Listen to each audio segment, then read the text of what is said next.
Ang gusto ko pong ipaglingkod sa inyo itong burnout. Ayan. So, burnout. Burnout. Hindi ka ba nag-iisip kung nababurnout ka na? O palagay mo, carry pa ng power? Ano palagay mo?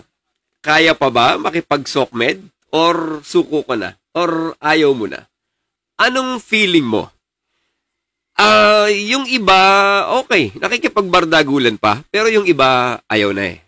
Yung iba, actually, kaya po ako nag-topic tonight dahil sa episode na ito na burnout. Kasi nga, may mga nag-reach out, sabi nila, parang gusto ko muna magpahinga, di kay? Ang gulo ng mundo nyo. Bahala kayo sa buhay nyo. Kanya-kanya kayong batukan. Sabi ko na lang sa kanya, it's okay, it's fine. If you want, pwede ka munang mag-take a rest for a while, sit back and relax, enjoy the show, kung ano man ang mapapanood mo. Okay lang po yun. Yung sometimes tayo po ay nagpapahinga, ano. Okay lang po yan na minsan-minsan tayo nag-a-assess din ng ating sarili. At ito nga, naisip ko nung panahon siguro ni Ka Willie, ano, nung nag-out siya, no, walang walang ibang option that time nung panahon ni Ka Willie. Parang ang hirap nun, ano. Mantakin mo nung panahon ni Ka Willie na nag-out siya. Nag-exit siya sa MCGI. Parang, ano kayang lagay ni Ka Willie nun, ano? Nag-iisa lang siya, tapos wala siyang makausap. Ngayon kasi, iba na panahon Ang dami ng exiter Overwhelming na kasi yung mga nag-exit Lalo na, during KDR time, kayo, anong year ba kayo nag-exit? Kasi po ako, noong 2021, goods pa ako Noong panahon na yon na namatay si Kong, goods pa ako Even the first year ng administration ni Kuya, talagang all goods pa rin Unfortunately, after a year, maybe, nakita ko, ba't para ka kung ganun? Parang sumasabit yata yung mga ekspresyon ni Kuya about mga certain verses.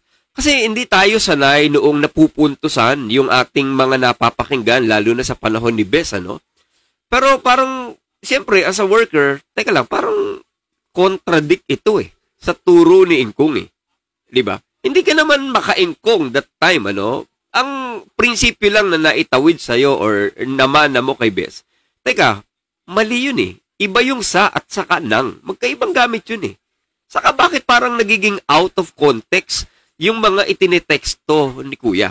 Bakit ganun? Parang, teka, hindi na logical ito Parang, ang naituturo sa atin, word search na lang Kung mo magkapareho ng word, idudugtong.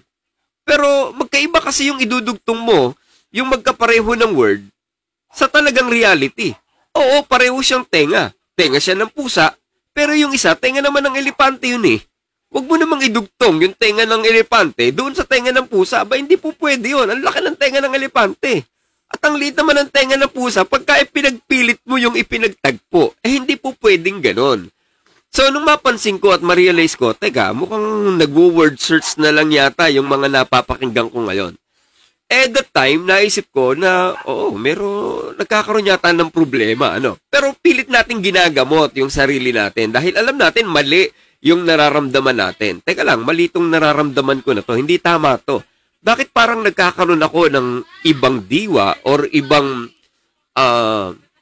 spirito sa pakikinig ko ngayon kay Kuya? And then, sasawsaw pa ngayon yung mga panghakay ng mga KNP. At lalo na si Brad Josel, makikita mo talaga yung halukay ubi niya. Doon ka minsan maiirita Maiinis ka talaga dahil, teka, parang napaka-corny naman yata na mayroong pang ganito. And then, nung nakita ko yon at naramdaman, parang nagkakaroon ako ng crisis sa sarili ko. Kasi sabi ko, teka, parang mali yata itong nararamdaman ko na to.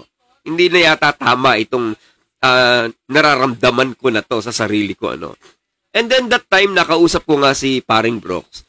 And then from there, doon ko na-realize na, okay, oo nga. Talagang may point para ikaw, magkaroon ka talaga rin ng doubt, Yung nararamdaman mo na duda is valid yon. Huwag mong isipin sa sarili mo na ang nararamdaman mo mali. And then, until such time na-introduce sa akin yung Reddit, gaya nyo rin, na-introduce sa inyo yung Reddit. And then from there, nakita natin na, ay, hindi lang pala ako ang nakakaramdam ng nagkakaroon ako ng duda or nagkakaroon ako ng masamang isipin sa nakikita ko at sa napapanood ko. Ang dami pala natin. And then from there, unti-unting na-validate yung ating nararamdaman. At mula noon, ayun na nga, pumasok na yung pagdududa, pumasok na yung pag-aalinlangan, and then until one day na-realize mo na, yes, tama nga, hindi pala ako nag-iisa. Akala ko, meron akong masamang espiritu, meron akong masamang diwa, hindi naman pala. So, goods, cool, di ba? Ang problema mo na lang, kung paano mo lalabanan yung sarili mong paniniwala na, teka lang, totoo tong MCGI eh. Teka lang, alam ko bayan kami ng Diyos eh. Teka lang, alam ko sugo ng Diyos si Brad Eli eh. Paano yan? Kung hindi sugo si Bes, ano na ngayon ang tunay na religion? Di ba? Kasi lahat ng religion na debunk na ni Bes eh. Kumbaga, paniniwala mo, ang the best na religion na talaga sa buong mundo at wala nang ibang tunay na religion, kundi ang MCGI, paano mo lalabanan ngayon yung hirap na yun, ano? Yung existential crisis na, teka, saan bang sulok ako ng takda pupunta? Kung hindi pa totoo ang MCGI, saan ako pupunta? Babalik ba ako sa Katoliko? Babalik ba ako sa dati kong religion? So, naitatanong mo sa sarili mo, ano ngayon ang tunay na religion if hindi totoo ang MCGI? Ano, kakain na ba ngayon ako ng alam kong bawal na napaniwalaan ko for so long a time? Ang hirap kaya nun. Bago mo malampasan sa sarili mo na kumain ng halal, sabi ko nga po sa inyo, ilang beses nang nag-exposition si Kuya Adel, hindi ako mapakain talaga ng halal eh. Naisip ko sa sarili ko, ang hirap ng nararamdaman ng mga kapatid, ng mga exiter, lalo na yung mga newbie pa lang, ano? Ang hirap nung ganon. Lalo na yung meron kang paniniwala na ang MCGI talaga yung totoo, tapos pag lumabas ka ng MCGI, kalaban ka na ng Diyos. Mawawalan ka na ng espiritu at mapapasapanganib na ang buhay mo. Alam nyo, napakahirap po para lampasan mo yung ganong klase ng dilema. Ang nakaka-torture po ng isip yon. Na lalo na paniniwala mo, totoo talaga yung dati mong religion, ano? Paano mo i-overcome yung ganong paniniwala? Minsan, pilit mo pa rin kinokontrol or nilalabanan ng sarili mo. Minsan nga nakuha mo pang mag-ayuno eh. Diba? Alam mo nang may sabit na yung religion mo, pero pilit mo pa rin itinatanggi. Pilit mo pa rin nilalabanan at gusto mo pa rin papaniwalain ang sarili mo na hindi, totoo talaga MCGI eh. Kaya nga, natatanda ako, may pag-aayu-ayuno ko pang nalalaman, Panginoon. Talaga meron ka pang prayer na gano'n, ano? Ituro mo po sa akin ang tunay na daan. Talaga po bang mali ang MCGI? Talaga bang, ako lang ang may problema at may diferensya? Ang hirap nun. Kasi pinaniwalaan mo for so long a time. Ang katunayang pinaniwalaan mo, mantakin mo naman, biruin mo, apalit, wala kang absent, di ba? Minsan, to the extent na mangutang ka para lang ikaw ay mayroong maipamasahe papunta doon sa iyong lokal, sa pagpapasalamat mo, ginagawa mo eh. Paano mo ngayon sasabihin na ganun kadali ang i-battle mo yung paniniwalang hindi totoo ang MCGI? Naku, ang hirap po nun. Pero, nung panahon ni Kawili, kaya lang naman ako napunta ron, siguro, ang hirap nun, ano? Yung mag-isa ka lang, wala ka man lang nakakausap. Pero ngayon, luckily, ang dami na nating grupo, di ba? May mga nakakausap na tayo, meron na tayong napapanood, may napapakinggan, meron kang nababasa.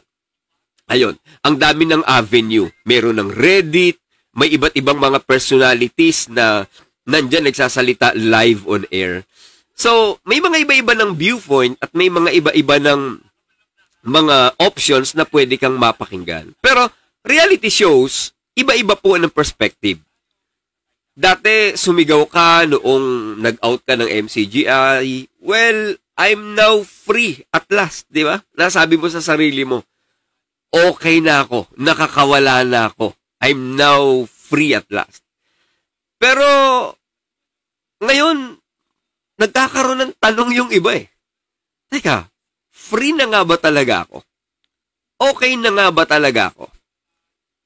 Kasi parang nag-focus sa iba ng confusion yung nakikita nila sa social media. Lalo na kung ang habol mo lang naman is yung validation ng nararamdaman mo. Ang naitatanong mo sa sarili mo, naghahabol lang naman ako ng magva-validate ng nararamdaman ko, pero ang naririnig ko, ingay eh.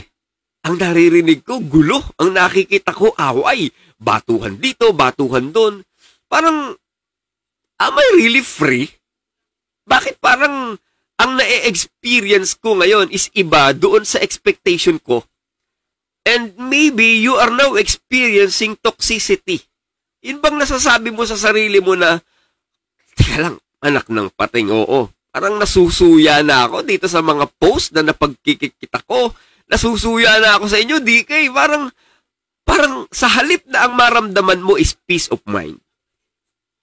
Sa halip na ang maramdaman mo is kapayapaan ng loob, yung comfort na maramdaman mo, parang nata-turn off ka. Yung tipong nadidiri ka na sa mga naririnig mo at sa mga nababasa mo. Kumbaga, nata-turn off ka. Parang ang ingay, kumbaga. Sa bahay, parang ganun, di ba? Minsan na-experience nyo yun eh.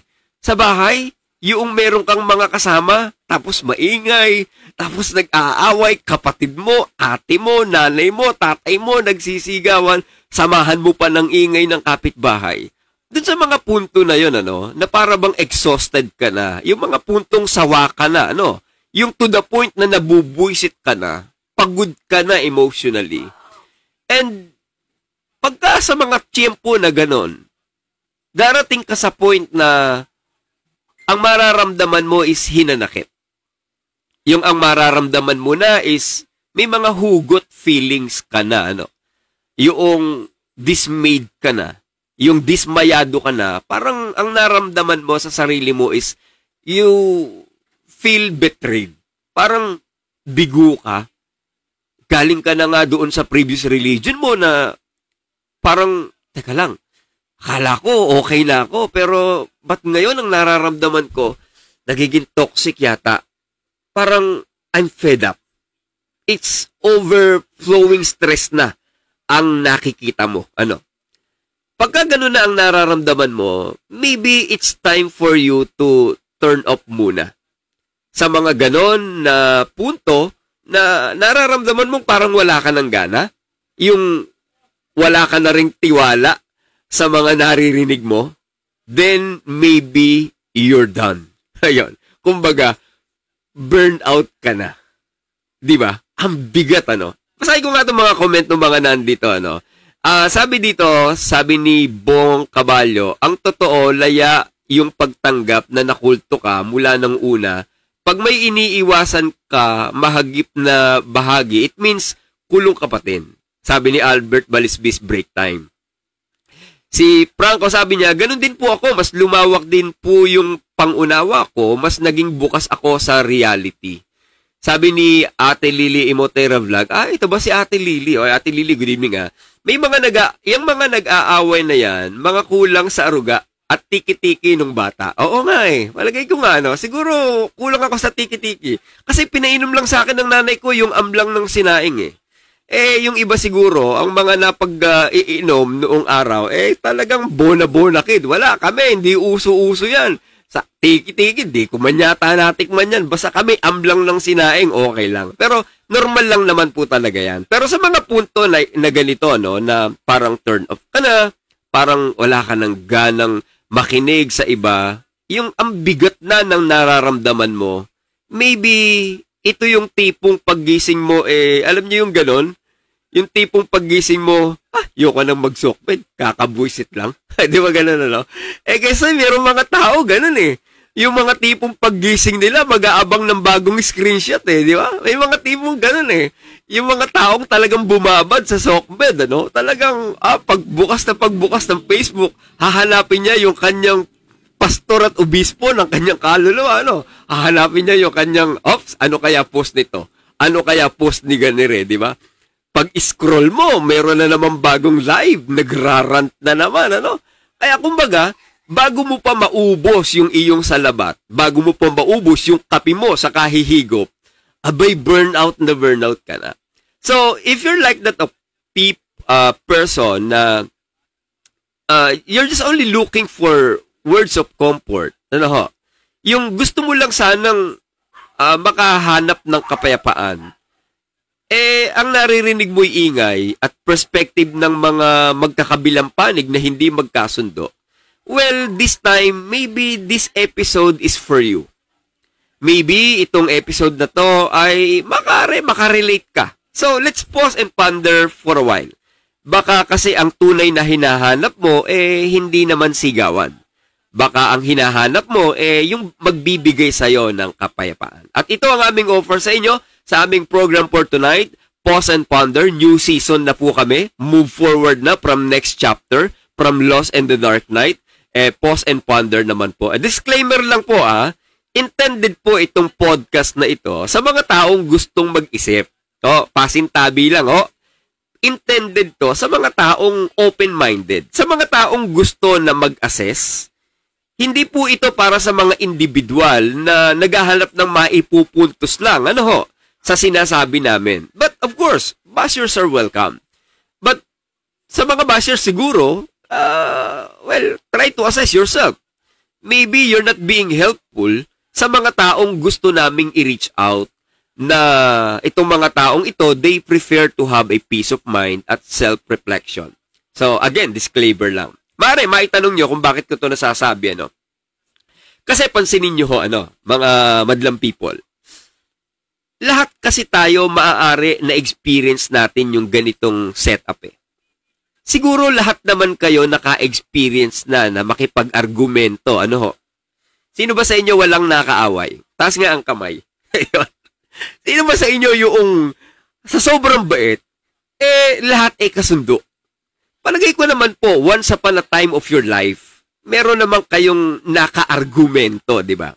Meron kayong mga nakaaway or nakasagutan. Maaari nung high school kayo or nung college, maaari nung mga panahon na kayo nandun sa trabaho, maaari meron kayong mga nakasagutan, di ba? Once upon a time ng buhay mo din naman siguro is naglalawit din naman yung litid mo, mali yatang sabing naglalawit. Talagang lumabas din naman yung litid mo para lang ma-point out mo yung iyong argumento. Sa mga ganon na punto na tayo po ay nakipagdiskusyon sa iba,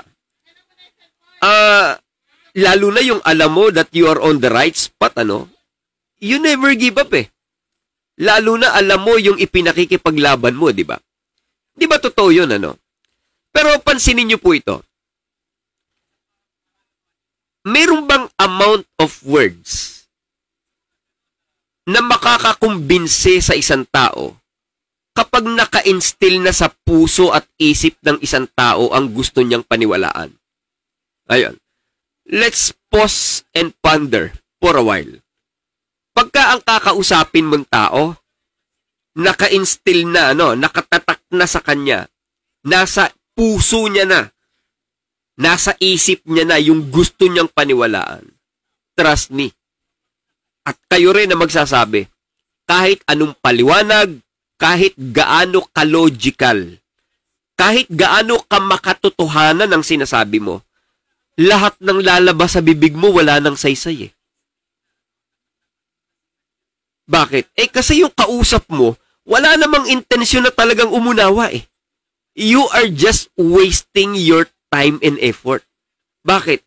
Wala siyang intensyong makinig sa'yo Kahit anong sabihin mo riyan, kahit anong masakit na salita pa ang sabihin mo riyan, kahit i-PI mo pa yan, hindi magsisink in sa kanya ang sinasabi mo.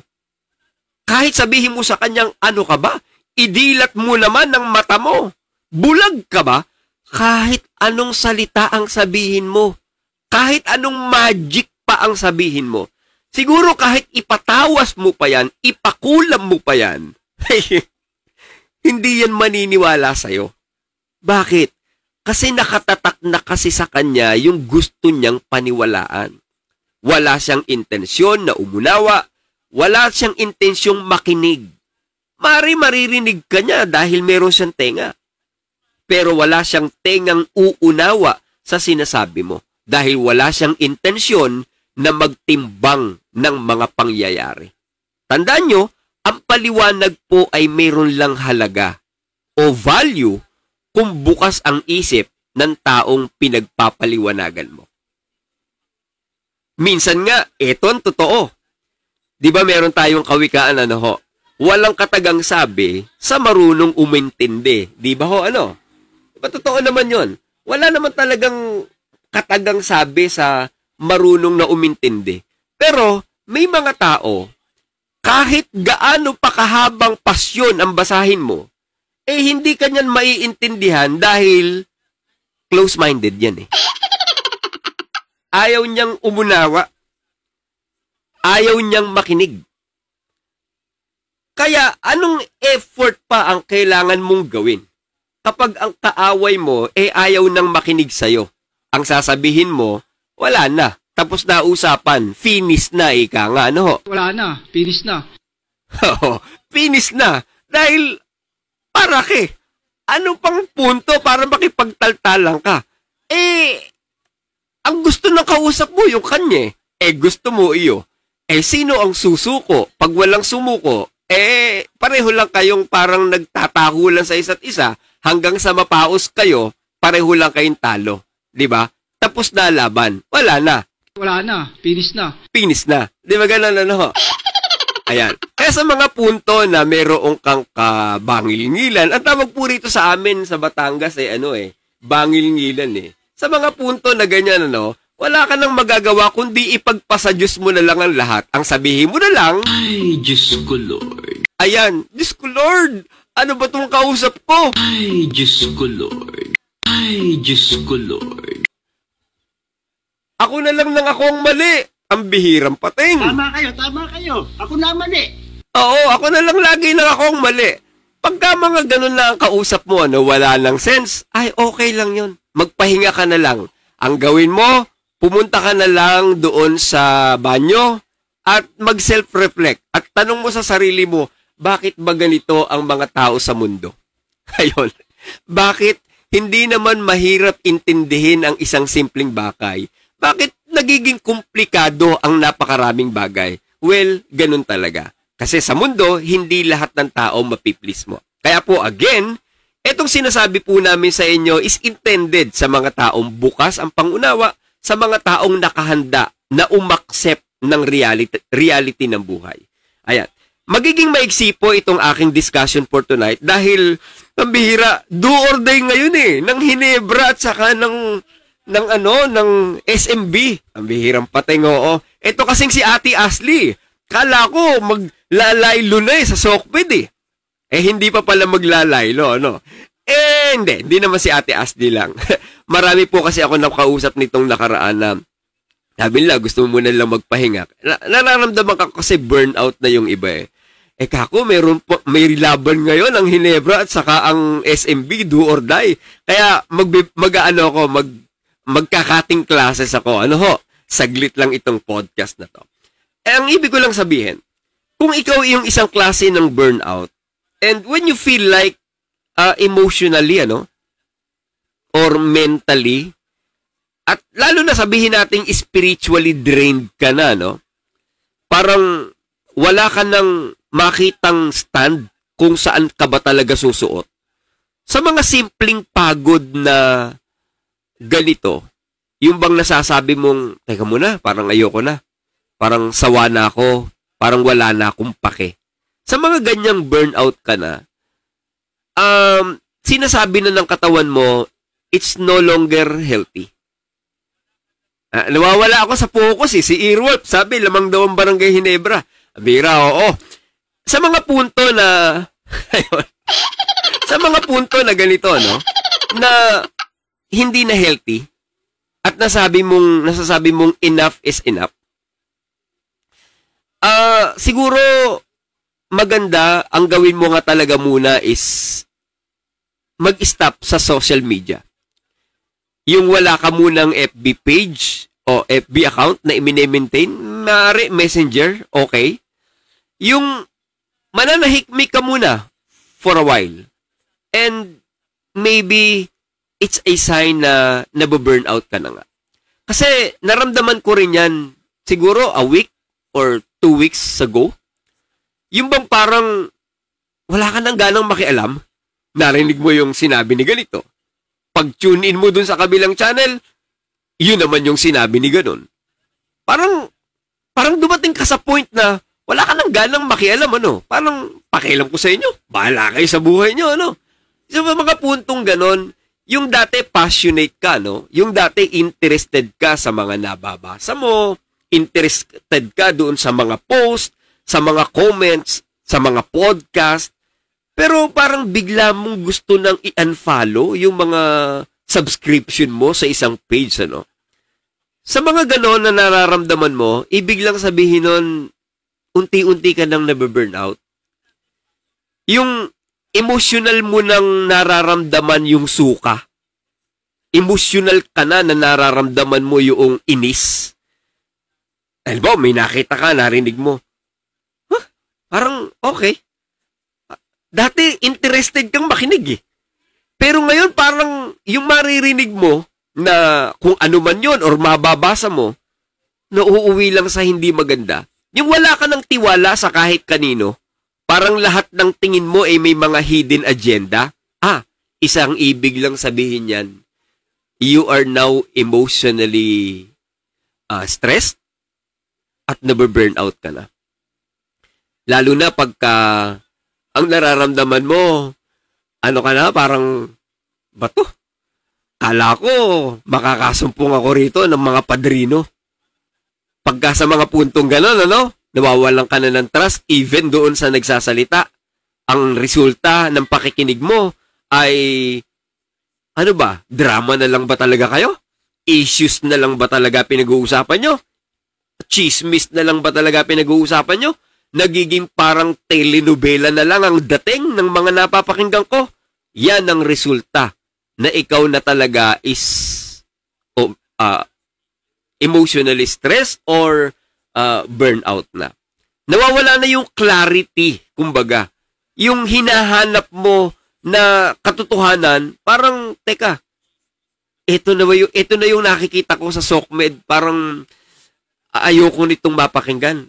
And then, that time, you are starting to disconnect yourself sa mga issue. Yung mga tao, iniiwasan mo na rin. Nagkakaroon ka na ng emotional shutdown, kumbaga. Wala ka ng energy na magbasa ng mga post. Ang end result, ayan na. Ayaw mo nang makinig.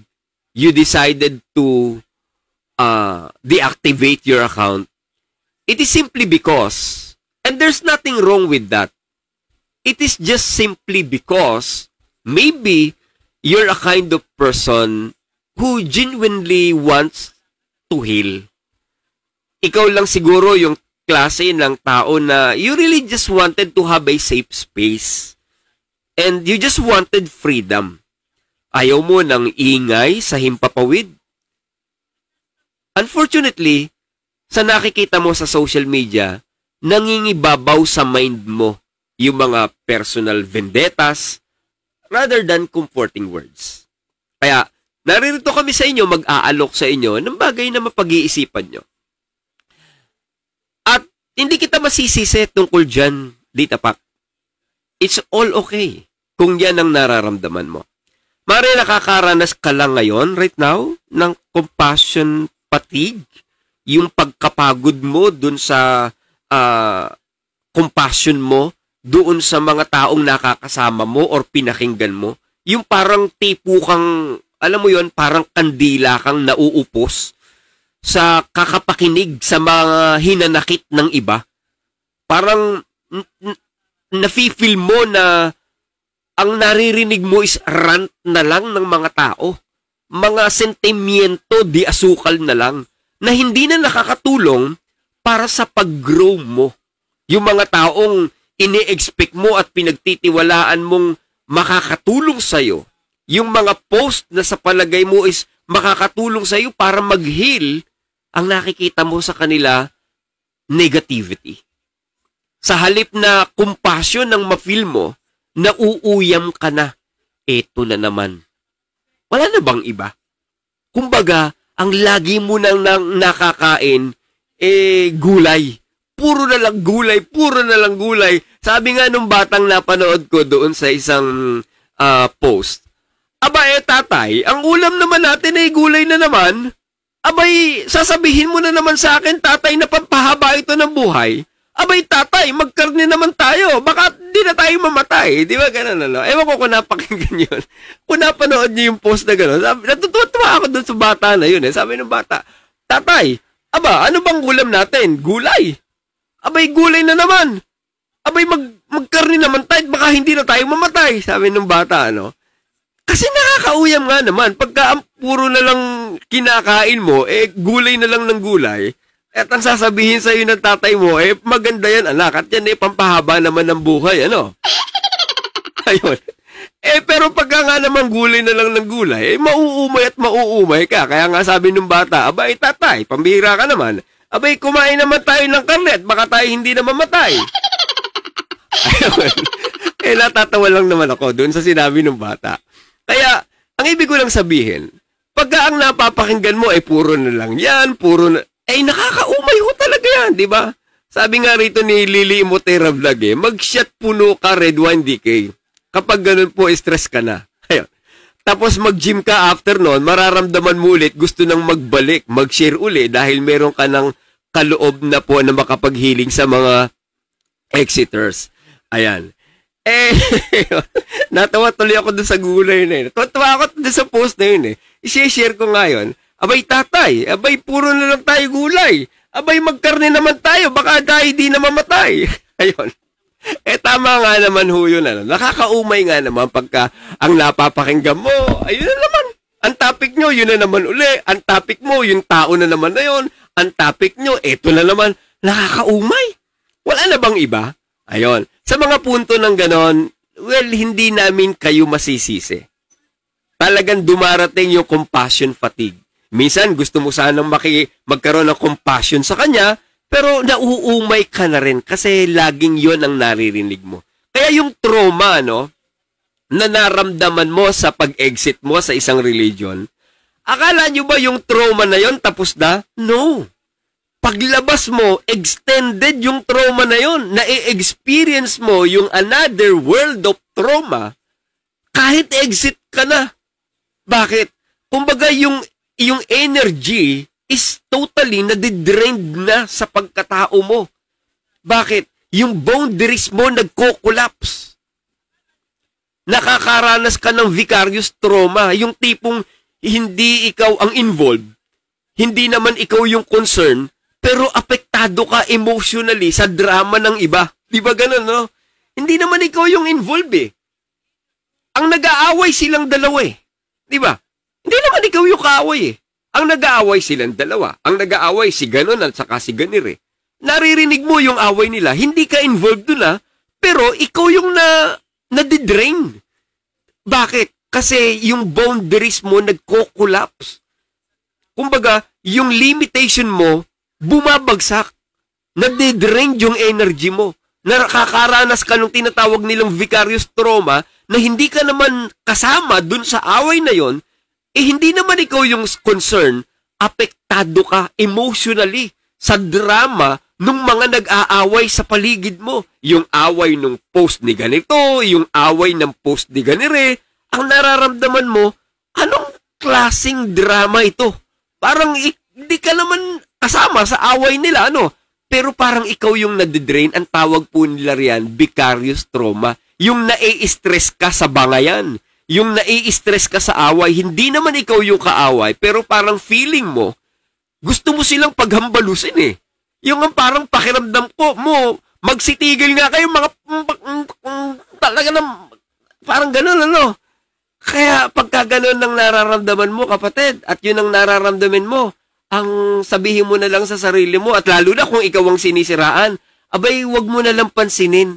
Wag mo na lang pansinin, di ba? Wag mo na lang dibdibin. Kasi pag pinatulan mo lalo ka lang aasarin di ba? So, ikaw lang ang mai-stress. Sa mga tipong gano'n na meron kang sariling ipinaglalaban, wag mo na lang pansinin yung sinasabi ng iba.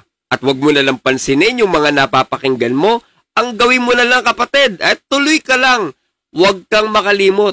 Bakit? Kasi kung mayroong kang kakayanan na ikaw mag-move forward, kaya mo yan, kapatid. Basta tuloy lang ang laban, wag ka lang panghihinaan.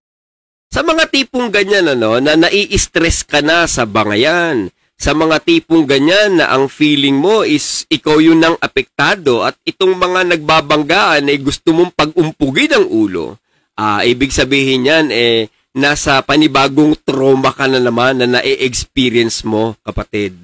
At yung cognitive dissonance, na naririnig po ninyo, sa mga podcast ni na Brooks, yung mga experiences na yun na, ano ba talaga? Hindi mo alam kung ano ba yung pakiramdam na dapat mo nang maramdaman eh. Yung cognitive dissonance na yun na na-experience mo na, samantalang closet ka. Hanggang sa pag-exit mo, dala-dala mo pa rin eh. Nalilito ka na kung sino ba talaga yung tama. Hindi mo na malaman kung sino ba talaga yung totoo at kung sino talaga yung taong toxic. Kasi kanya-kanyang putak ang mga naririnig mo. Ang hirap kaya nun, Yung makinig ka doon sa putak dito sa kanan, putak sa kaliwa, putak sa harapan, putak sa likod, ay laboy naman. Pagka gano'n naman ang buhay mo, ang naririnig mo'y putak ng mga, kumbaga sa manok, pumunta ka man sa loob ng disco bar. Nakapunta ka na ba sa loob ng disco bar, parang Riddle? Ako hindi pa nakapasok sa loob nun eh. Nakikita ko lang sa mga video eh. Sa lakas ng ingay doon, trust me, walang gustong tumagal sa ganung klase ng environment. Okay, fine, maganda pagka nandun ka, maaari mag-i-enjoy ka sa party. Pero yung tatagal ka ron, ay, naku po, nakaka-drain yun. Yung ingay na naririnig mo, mauubos ang lakas mo pagka ganon. At ma-appreciate mo ang peace or kapayapaan paglabas mo sa maingay na disco bar, di ba? At minsan, mas maganda yung nagsasarili ka na mag-isa lang na nandun ka sa isang sulok ng iyong kaharian o ng iyong paraiso, tapos sasamahan mo pa ng mga kanta ng mga favorite songs mo, Yung mga magsesenti ka, Tapos pupunta ka sa dagat, yung ikaw ay pupunta doon sa isang lugar kung saan ka nakakaramdam ng peace of mind, Doon sa mga punto na yon, ang sarap kaya nun. Mas maa-appreciate mo pagkalabas mo ng ingay. Kaya po, sa mga ganyang klase ng moment, sa mga moment na ikaw ay masyado ng hirap kung ano ba talaga ang dapat mong maramdaman. Sa mga moment na nasusuya ka na sa nababasa mo, naririnig mo, maybe the best course of action is to take a rest. Maybe, magpahinga ka muna. And, okay lang yun, kapatid, kung ikaw naman ay magpapahinga for a while. Because, resting is not a weakness. Hindi naman kahinaan ang ikaw ay magpahinga. Dahil wala naman siguro sa tagal ng pakikipaglaban ang sukatan ng value mo. Hindi naman komo ikaw ay lumalaban, doon ang plainly na sukatan ng value or halaga mo. Ang tunay sigurong warrior or isang lumalaban, marunong ding mag-recharge. At dumarating din sa mga punto na panghihinaan ka. At sa mga sandali na ikaw ay nagpahinga, it doesn't mean that you are weak. You are just simply a human being na kailangan ding magpahinga sa sarili mo. Dapat marunong ka ring mag-recharge sometimes. Huwag mong ipilit ang sarili mo. Ang cellphone man, kapag ka 1% na lang, lobat na talaga, stop scrolling. Nakita mo, 5%, 3%, 4%, it says something. Nadidrain na yung battery mo. So, better yet, stop. Bakit? Kasi meron pa namang susunod na oras. Intayin mo lang mag-charge uli yung cellphone mo. Masyado mong dinedrain masyado. 100% ang cellphone mo, ang battery mo, scroll ka ng scroll, nood ka ng nood. 1% na lang, scroll ka pa rin ng scroll, nood ka pa rin ng nood. Dinedrain mong masyado ang sarili mo. Huwag mo nang ipilit. Kung sa palagay mo, bumababa na yung functionality. Kahit iPhone Pro Max ka pa, pag 0% na yan, magsa-shutdown na yan. At ganun din tayong mga tao. Bago ka totally mag-shutdown, i-recharge mo na lang ang sarili mo, kapatid. Maghanap ka ng safe space na makakapagdulot sa'yo ng peace of mind. Kaya bago ka mag-shutdown, bago ka tuluyang totally madrained, mag-recharge ka muna. Again, nuulit ko lang po, rest is totally different from quit. It doesn't mean na nagpahinga ka, nag-quit ka na. You are maybe just looking for peace. You're just simply looking for someone na magko-comfort sa'yo. You're not a quitter. You're just using your sound mind for your betterment. Kaya yung mga nagsasabing, mananahimik na lang muna ako, well, that's good. That's good for you. And we salute you for that. Kung gusto mo, mag-deactivate muna ng account, yep, that's good. Boto ko dyan, kapatid. Mananahimik muna ako, it's all okay. Let yourself breathe. Just set your boundaries. Hindi mo kailangan pakinggan lahat. Leave the group kung kinakailangan. Palagay mong ang grupo mo sa chat is nakaka-stress sa'yo. Kaya yung mga group chat dun sa phone ko, kung saan member ako, lahat ng group chat na yun naka-mute eh. Walang nagpa-pop up, walang nag-a-alert sa akin. Lahat yun mute, naka-archive siya. Hindi ko napapakinggan, hindi ko nababasa yung mga chat. At walang po pwede naman siguro sa aking magsabi na, nagtatampo ko sa'yo, hindi ka nakikipag-participate dun sa chat. Aba, teka lang, wala naman akong obligasyon siguro after all na makisawsaw dyan sa chat. It's my personal choice and it's my life after all and not yours. Diba? So, try to recalibrate yourself ng konti. Siguro maganda mag-subscribe ka muna sa mga funny videos na mga napapanood mo sa YouTube. Makakatulong yun. Halimbawa, not to promote naman, yung kay Ate Lisa Shields. Healing and more on about spiritual matter, yung nakikita kong mga post niya, siguro, maybe, once in a while, kung talagang gusto mong mayroon pa rin nababasa, siguro, yun, ang magandang basahin. Kesa yung mga mababasa mo is puro hate, puro sama na lang ng loob ang mararamdaman mo. Hindi masama yung yung ako naman muna, di ba? At yung kanta na yan, yung message niya na huwag kang papalamon sa lungkot, huwag mong hahayaang malugmok ang puso mo sa ibabato sa'yo ng iba. Tandaan mo, sapat ka. Ayun. Ang ganda nun eh. Yung mga punto na, sa mga kanta na ganito, yung maririnig mo yung mga advices na hindi siya basta kanta lang Meron siyang mga words na nagbibigay sa'yo ng encouragement eh. So, yun. Mag-sound trip ka muna for a while. Okay lang yun. Sabi nga rito ni Ate Lisa, mag-prison break ka muna. Prison break ka muna. Sabi naman dito ni, sino isa naman? Mag-Korean novela ka naman muna. Sabi niya naman. Well, sa mga ganon, okay lang yun. Mas masarap kaya yung ganon. Mag-movie marathon ka muna. At least, tanggal ang mga stress mo sa katawan di ba?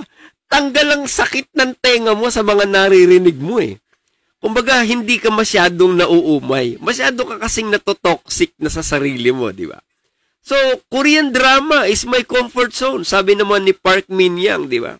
Tayo, ano ba trip nyo sa buhay? So, kanya-kanyang trip po yan.